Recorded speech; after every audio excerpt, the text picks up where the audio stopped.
Bonjour chers auditeurs, c'est All India Radio Delhi. Aujourd'hui nous sommes le 26 décembre 2020. Vous êtes à l'écoute du service français de All India Radio. Voici maintenant les informations présentées par Pankaj Bhatt. Tout d'abord, les grands titres. Le Premier ministre Modi fera part de ses réflexions dans l'émission Man Ki Baat sur All India Radio à 11h demain matin. Le Premier ministre Narendra Modi partagera ses réflexions avec les habitants du pays et de l'étranger dans le cadre de l'émission Man Ki Baat diffusée sur All India Radio demain à 11h. Ce sera le 72e épisode de ce programme radio mensuel. Il sera diffusé sur l'ensemble du réseau de AIR et de Doordarshan ainsi que sur le site web d'AIR News www.newsonair.com et sur l'application mobile News on Air. Il sera également diffusé en direct sur les chaînes YouTube de AIR, DigiNews, PMO et du ministère de l'Information et de la Radiodiffusion. Le ministère indien de la Santé, le Dr Harshvardhan, déclare que le gouvernement a donné la priorité à 300 millions de personnes pour le vaccin Covid. Le ministre indien de la Santé, le Dr Harshvardhan, a déclaré que le gouvernement avait déployé des efforts considérables au cours des derniers mois pour identifier les groupes prioritaires à vacciner et à assurer une distribution rapide et équitable du vaccin dès qu'il sera disponible. Il a déclaré que le gouvernement a donné la priorité à 300 millions de personnes pour le vaccin Covid. Il s'agit d'agents de santé, de travailleurs de première ligne et de personnel sanitaire. Le Premier ministre népalais, K.P. Sharma Oli, accueille 5 nouveaux ministres dans son cabinet. Au Népal, le Premier ministre K.P. Sharma Oli a intronisé hier 5 nouveaux ministres dans son cabinet. Au total, 7 ministres ont démissionné de leur poste en début de semaine, après que Oli ait pris la décision de dissoudre le Parlement. Selon Ramcharan Bajgan, conseiller de presse d'Oli, Top Bahadur Rayamaji, Prabhu Shah, Mani Thapa, Dawa Lama et Gauri Shankar Chaudhary ont été intronisés dans le cabinet. Le pape François appelle les dirigeants mondiaux à garantir à tous un accès sans entrave au vaccin contre le coronavirus. Le pape François a appelé les dirigeants mondiaux à garantir à tous un accès sans entrave au vaccin contre le coronavirus. Dans son discours prononcé le jour de Noël et diffusé pour la première fois en ligne, le pontife a mis en garde contre le risque de mettre des murs autour des traitements. Compte tenu de la pandémie de cette année, le message annuel n'a pas été présenté du balcon de la basilique Saint-Pierre à des foules immenses comme le veut la tradition. Au lieu de cela, le pape a parlé depuis un pupitre dans une salle à l'intérieur du Vatican. Le pape a déclaré que le Fils de Dieu renouvelle chez les dirigeants politiques et gouvernementaux un esprit de coopération internationale, à commencer par les soins de santé. Afin que tous aient accès aux vaccins et aux traitements, l'avertissement du pape François intervient alors que l'on craint que les pays riches achètent des doses disproportionnées de vaccins au détriment des pays pauvres. Au Nigeria, Boko Haram tue les villageois lors d'une attaque la veille de Noël. Plusieurs personnes ont été tuées dans le nord-est du Nigeria après que des militants de Boko Haram aient fait une descente dans un village majoritairement chrétien et incendié une église la veille de Noël. Selon des sources locales, au moins 11 personnes ont été tuées selon les agences de presse. Les combattants sont entrés dans Pemi, dans l'état de Borno, à bord de camions et de motos tirant sans discrimination, a déclaré un dirigeant local à l'agence de presse. Les assaillants ont brûlé une église, enlevé un prêtre et volé du matériel médical dans un hôpital avant d'y mettre le feu. Pemi est proche de Chibok, où 200 écoliers ont été enlevés en 2014. Boko Haram a mené plusieurs attaques dans le nord du Nigeria, où ils se battent pour renverser le gouvernement et créer un État islamique. Un explorateur australien a été évacué de l'Antarctique lors d'une mission conjointe de 5 jours entre l'Australie, la Chine et les États-Unis. Un explorateur australien a été évacué de l'Antarctique à la suite d'une mission de 5 jours impliquant des navires, des hélicoptères et des avions. L'Australie, la Chine et les États-Unis ont collaboré aux efforts pour ramener le patient chez lui.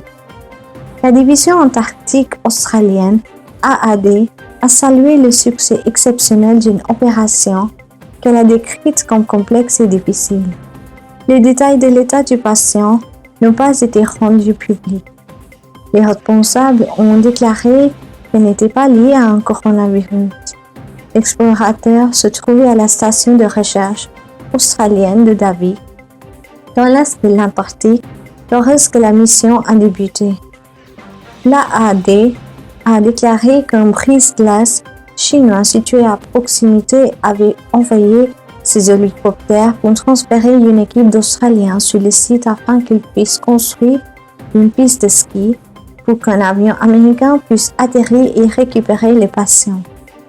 Pendant ce temps, l'avion Basler équipé de skis américains a parcouru 2200 km de la station de recherche américaine McMurdo à l'aérodrome australien de Wilkins pour aller chercher un médecin australien.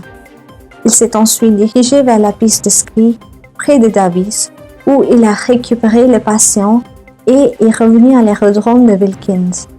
Un Airbus A319 australien a transporté les patients jusqu'à la ville australienne de Hobart la veille de Noël. Des dizaines de personnes tuées dans le chavirement d'un bateau sur le lac Albert le long de la frontière entre l'Ouganda et la RDC. Au moins 26 personnes sont mortes lorsque leur bateau a coulé sur le lac Albert, qui marque la frontière entre l'Ouganda et la République démocratique du Congo, RDC, ont déclaré des responsables ougandais à une agence de presse. Le bateau transportait des passagers entre deux endroits ougandais sur le lac mercredi lorsqu'il a été frappé par un vent violent. Une autorité locale a déclaré que le bateau avait plus de 50 personnes à bord. 26 corps ont été retrouvés. 21 personnes ont été secourues. Il a déclaré qu'une recherche est en cours et qu'aucun autre survivant n'est entendu. Le Premier ministre arménien propose de discuter d'une élection anticipée. Le Premier ministre arménien s'est dit prêt à discuter de la possibilité d'organiser des élections législatives anticipées. Cependant, il a rejeté les demandes de l'opposition de se retirer de sa gestion du conflit du Haut-Karabakh avec l'Azerbaïdjan. Les partisans de l'opposition se sont ralliés depuis les semaines, exhortant le Premier ministre Nikol Pachinian à se retirer au sujet de l'accord de paix du 10 novembre. Cet accord a permis à l'Azerbaïdjan de reprendre le contrôle de large partie du Haut-Karabakh et des régions avoisinantes. L'accord négocié par la Russie a mis fin à 44 jours de combats acharnés au cours desquels l'armée azerbaïdjanaise a mis en déroute les forces arméniennes. Pachinian a défendu l'accord de paix comme une mesure douloureuse mais nécessaire pour empêcher l'Azerbaïdjan d'envahir toute la région du Haut-Karabakh. Les partisans de l'opposition ont continué hier à bloquer les rues de la capitale arménienne et se sont livrés à des échauffourées occasionnelles avec la police. En Grande-Bretagne, des milliers de camions échoués traversent la Manche après que les tests de dépistage du virus se sont intensifiés. Plus de 4500 camions ainsi qu'un nombre considérable de camions bloqués depuis des jours dans le parc britannique de Douvres ont traversé la Manche hier après le déploiement de troupes supplémentaires pour intensifier les tests de dépistage du coronavirus. Le ministre britannique des Transports, Grant Shapps, a déclaré que Twitter que plus de 10 000 tests de dépistage du coronavirus avaient été effectués sur des chauffeurs de camions et que seuls 24 d'entre eux avaient été testés positifs. Les services de ferry entre Douvres et le port français de Calais ont repris jeudi mettant fin à un blocus que la France avait imposé pendant plusieurs jours suite à la découverte d'une nouvelle variante de coronavirus en Angleterre. Les gouvernements français et britanniques ont convenu de mettre fin au blocus mardi, mais les autorités britanniques avaient déclaré qu'il faudrait plusieurs jours pour dégager les longues files de camions. En République centrafricaine, le cessez-le-feu entre les rebelles et le gouvernement tombe avant les élections de dimanche. Une coalition rebelle qui lutte contre le gouvernement de la République centrafricaine, RCA, a annulé un cessez-le-feu de 3 jours avant les élections générales prévues demain. La coalition des Patriotes pour le changement CPC, qui a lancé une offensive contre le gouvernement il y a une semaine, a déclaré qu'un communiqué qu'elle avait décidé de rompre la trêve de 72 heures qu'elle s'était imposée. Cependant, le porte-parole du gouvernement, Ange-Maxime Kazagui, a rejeté le cessez-le-feu jeudi, déclarant qu'il s'agissait d'un non-événement. La déclaration publiée par 6 groupes de coalition CPC à une agence de presse dit que cette décision a été prise en raison de l'entêtement irresponsable du gouvernement. Il a appelé le président Faustin Archange Touadéra à suspendre les élections présidentielles et législatives de dimanche. Auparavant, le gouvernement avait accusé le prédécesseur de Touadéra, François Bozis, de fomenter un coup d'État avec les rebelles qui a nié cette accusation. Le taux de récupération de la COVID-19 s'améliore de 95,78% en Inde. Le taux de récupération de la COVID-19 s'est amélioré pour atteindre le taux impressionnant de 95,78% dans le pays. Le ministère de la Santé a déclaré qu'avec plus de 22 200 nouveaux rejets au cours des dernières 24 heures, le total des cas rejetés s'élève maintenant à plus de 9 740 000. Avec plus de 22 200 nouvelles infections par la COVID-19 au cours des dernières 24 heures, le nombre total de cas en Inde est passé à plus de 10 169 000. Avec 251 décès au cours des dernières 24 heures, le nombre de morts a atteint 47 343. Le nombre total de cas actifs s'élève maintenant à 281 667. L'Afrique du Sud rejette fermement l'affirmation selon laquelle sa variante COVID-19 est plus dangereuse que la souche britannique, nouvelle variante repérée dans de nombreux autres pays. Le ministre sud-africain de la Santé, Zwelini Mkhize, a fermement rejeté l'affirmation de son homologue britannique selon laquelle une nouvelle variante du coronavirus dans le pays est plus contagieuse. Dans une déclaration, il a affirmé que rien ne prouve que la nouvelle variante provoque des maladies plus graves ou une mortalité accrue que la variante britannique ou toute autre variante qui a été séquencée dans le monde entier. Toutefois, le malaise provoqué par les mutations du virus, d'abord détecté au Royaume-Uni puis en Afrique du Sud, a continué à s'étendre à d'autres régions du monde. L'Allemagne, la Suisse et le Japon ont déclaré avoir identifié leurs premiers cas. Auparavant, le Danemark, les Pays-Bas, l'Australie et la Belgique ont déclaré avoir trouvé la variante liée au Royaume-Uni. Les autorités sanitaires françaises et libanaises ont confirmé leur premier cas de variante du coronavirus, ce qui a entraîné des restrictions de voyage au niveau mondial et des mesures de confinement strictes au Royaume-Uni. Une cinquantaine de pays ont jusqu'à présent interdit les voyages à destination et en provenance du Royaume-Uni en raison des inquiétudes suscitées par la nouvelle variante. Le Royaume-Uni, à son retour, a restreint les voyages en provenance d'Afrique du Sud. La Russie ouvre une procédure pénale contre l'allié de Navalny, critique du Kremlin. Les autorités russes ont découvert une procédure pénale contre un proche allié du dissident Alexei Navalny, selon une déclaration officielle publiée hier. Luboy Soboy, 33 ans, est accusé d'avoir fait une entrée non autorisée dans un appartement qui, selon ses partisans, était lié à un agent secret impliqué dans un complot visant à tuer Navalny. Les accusations sont passibles d'une peine maximale de 2 ans de prison. Sobol, une voix renommée de l'opposition politique en Russie, a d'abord été interrogé comme témoin dans l'enquête, mais plus tard le jour même, Ivan Titnov, allié de Navalny, a déclaré qu'elle était devenue un aspect dans cette affaire. C'était notre bulletin d'information, chers amis. Vous êtes à l'écoute du service français de All India Radio. Restez à notre écoute, c'est All India Radio Delhi.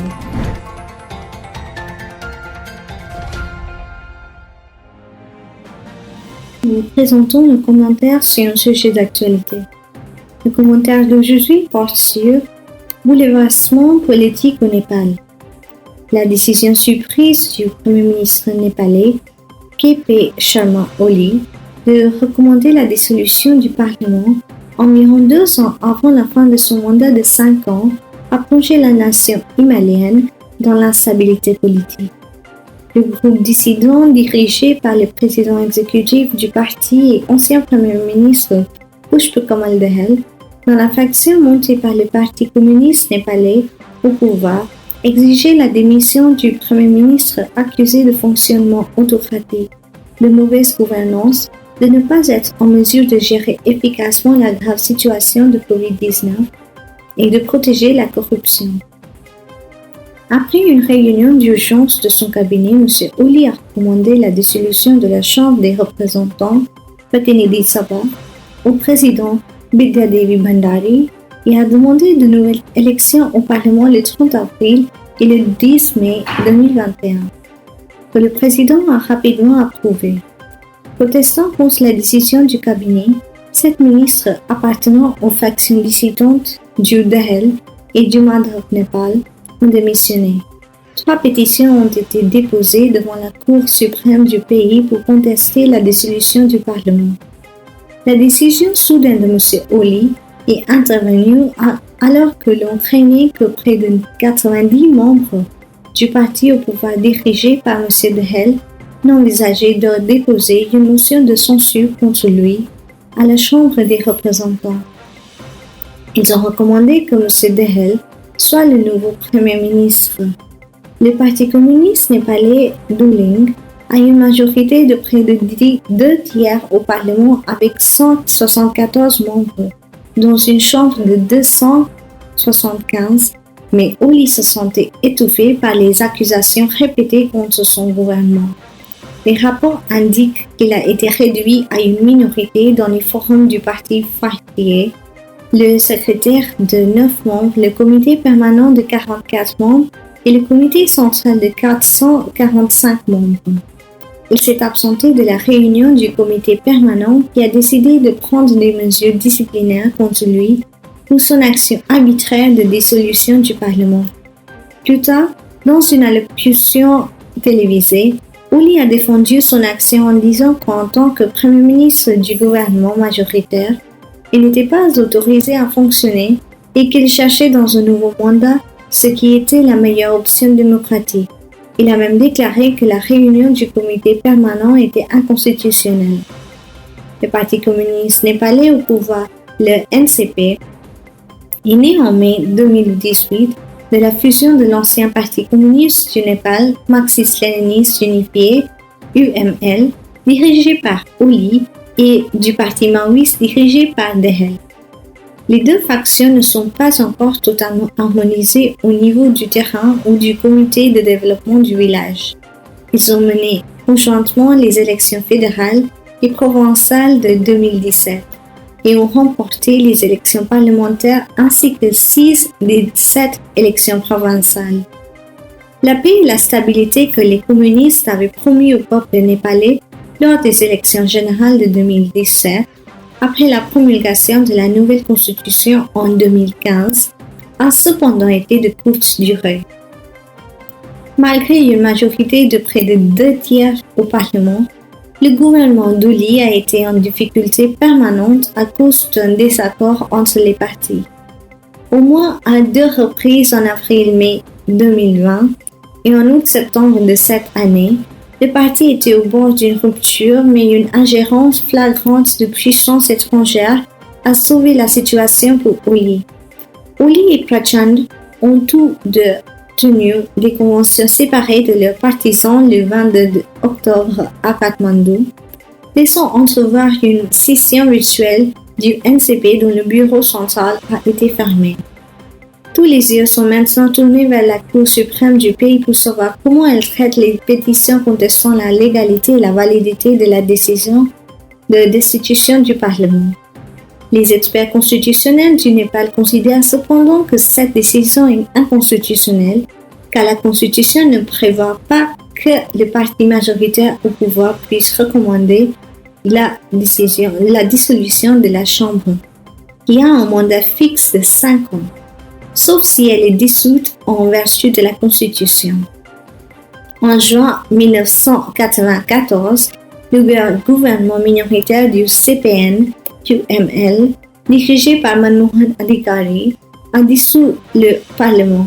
Il a été contesté et le Parlement a été rétabli par la Cour suprême. L'Inde surveille la situation au Népal.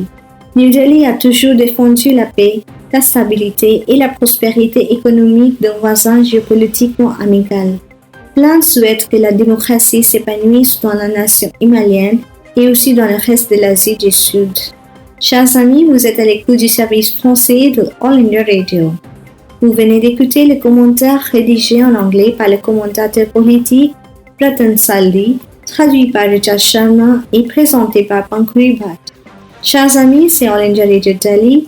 Nous venons maintenant à la fin de notre programme d'actualité.